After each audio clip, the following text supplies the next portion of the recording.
Hello বন্ধুরা, তোমরা সবাই কেমন আছো? সমাজ চ্যানেলে তোমাদের সবাইকে স্বাগত। আজকে রান্নাঘরে আজকে কি রান্না হবে দেখো। আজকে রান্না হবে কুমড়ো দিয়ে আর আলু দিয়ে তরকারি হবে। লুচি দিয়ে খেতে কিন্তু এই তরকারিটা দারুণ লাগে। আজকে লুচি দিয়ে খাওয়ার মতন তরকারি করে তোমাদের সাথে শেয়ার করব। আর এই দেখো নারকেল কুচিয়ে রেখেছি।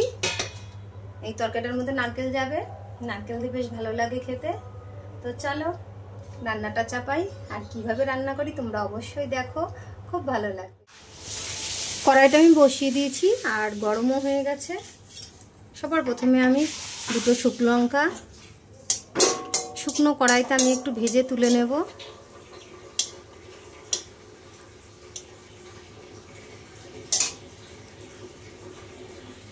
শুকনো লঙ্কা আর জিরে, সাদা জিরে আমি একটু ভেজে তুলে নেব।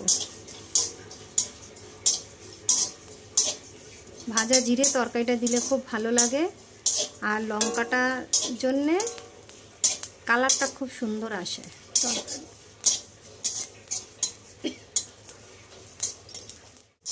জিরেটা ভাজা হয়ে গেছে, নামিয়ে নেব।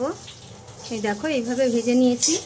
খুব বেশি ভাজলে কিন্তু গন্ধটা আর কি অন্যরকম হয়ে যায়, সেন্ট ঠিক মতন থাকবে না। যার জন্য আস্তে আস্তে একটু ভালো করে ভেজে নিতে হবে। এই যে আমি ভেজে নিয়েছি।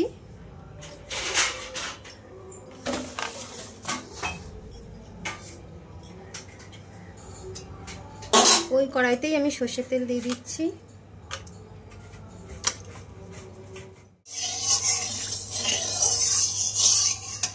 তেল গরম হয়ে গেছে, ওই তেলেই শুকনো লঙ্কা, তেজপাতা, পাঁচফোড়ন আমি ফোড়নে দিয়ে দিলাম।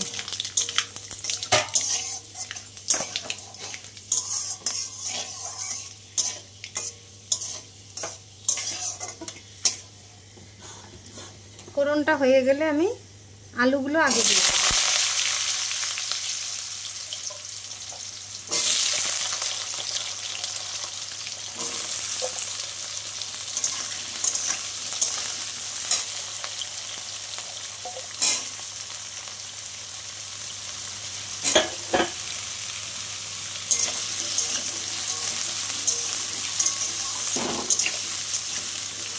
আলুগুলো আমি একটু ভালো করে ভেজে নেব। আলুটা কিন্তু বেশ খানিকটাই ভাজা হয়ে গেছে। এখন আমি কিছুটা নারকেল দিয়ে দেবো, আলুর সাথেই ভাজা হয়ে যাবে। আলুটা একটু ভালো করে ভেজে নিচ্ছি, কারণ কুমড়োটা তো খুব বেশি সেদ্ধ হতে টাইম লাগে না, যার জন্য আলুটা একটু ভালো করে ভেজে নিতে হবে। আর আমি এর সাথে নারকেলটা দিয়ে দিলাম, নারকেলটাও ভাজা হয়ে যাবে একবারে। আমি অল্প একটু হলুদ দিয়ে দিচ্ছি ভাজাটার মধ্যে।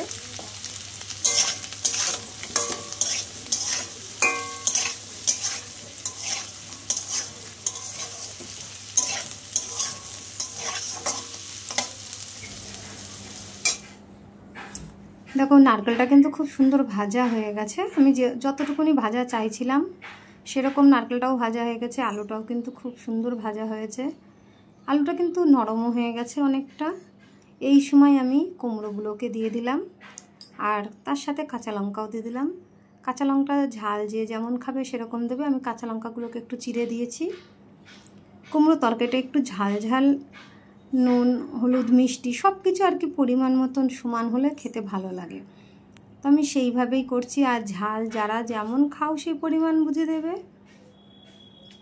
আমি একটু ঝাল বেশি খাই, তাই আমি লঙ্কাটা একটু পরিমাণে বেশি দেওয়া আছে, যে ঝাল নুন মিষ্টিটা একদম চড়া হবে সেরকমভাবে আমি তরকারিটা রান্না করছি। আর কুমড়োটা দেওয়ার পরে আমি লবণটাও দিয়ে দিলাম পরিমাণ মতন, দিয়ে আমি ভালো করে একটু ভেজে নিলাম। ভেজে আমি পরিমাণ মতন আবার হলুদও দিয়ে দিচ্ছি।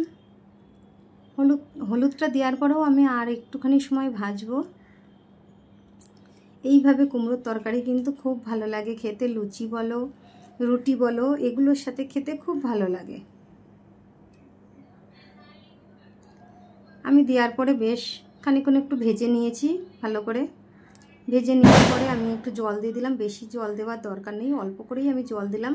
যেহেতু তরকারিটা একটু শুকনো শুকনো হবে সেহেতু অল্প জল দিয়ে আমি একটু ঢাকা দিয়ে দেব, কারণ ঢাকা দিয়ে দিলেই তরকারিটা সেদ্ধ হয়ে যাবে।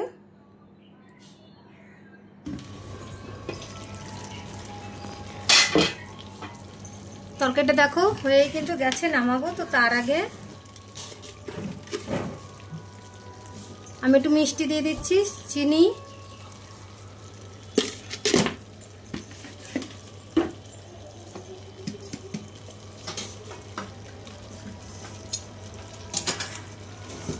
স্বাদ মতন চিনি। আর যে জিরেটা আমি ভেজে রেখেছিলাম ওটা আমি গুঁড়ো করে নিয়েছি, একটু জিরের গুঁড়ো।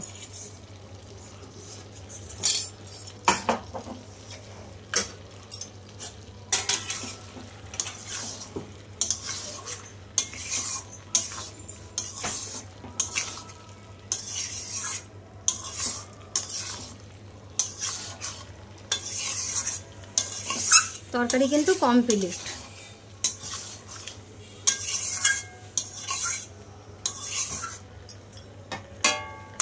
তরকারিটা নামিয়ে তারপরে আবার তোমাদের দেখাচ্ছি। নামিয়ে নিয়েছি, কি সুন্দর দেখতে হয়েছে না? খেতেও কিন্তু এরকমই সুন্দর লাগে। এবার উপর থেকে আমি একটু সেই ভাজা মশলাটা একটু ছিটিয়ে রেখে দিচ্ছি, ভালো লাগে। কুমড়োর তরকারি তো করে দেখো, সবাইকে খেতেও দিয়ে দিয়েছি কুমড়োর তরকারি দিয়ে। কুমড়োর তরকারিটা এত ভালো হয়েছিল, আমি দেখো এখানে ডাল দিয়ে, লুচি, সুজি, কুমড়োর তরকারি দিয়ে সবাইকে খেতে দিয়ে দিয়েছি। আর সবাই যে কি ভালো খেয়েছে কুমড়োর তরকারিটা। তোমরাও একবার এইভাবে বানিয়ে খেয়ে দেখো, দারুণ লাগে খেতে লুচির সাথে। তো ভালো লাগলে বন্ধুরা একটা লাইক কমেন্ট শেয়ার করো। তো পরের ভিডিওতে আবার দেখা হবে, টাটা।